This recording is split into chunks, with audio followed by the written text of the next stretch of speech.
I got married to a stranger, a complete stranger. I have successfully done almost 5 years in a man's house. And thinking of it, I think this is the right time for me to talk about this. How I risked my life all in the name of marriage. Why do you call it a risk? Yes, I got married to a stranger, a complete stranger. We met in January and almost immediately he asked if I will marry him. And for me to say yes, you have to say yes. You know how it is. I thought about it. I cried. You know how husband will be coming for you and be crying. I cried.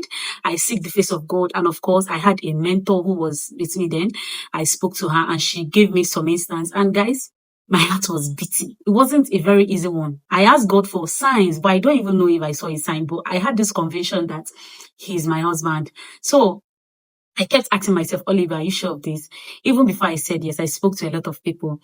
You know, one of my biggest fear as a growing girl who has been around people that had problems in marriage is the fear of getting married to someone I don't know.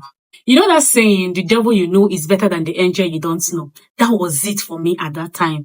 I was asking God, how am I going to do this? How was I going to cope in all of this? Because this wasn't a normal situation, you know. We didn't grow up together. We didn't stay in the same place. We don't stay in the same state.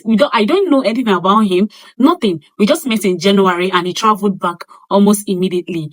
You know, after the whole back and forth, the introduction was done in March. We got married, traditional marriage, traditionally in April.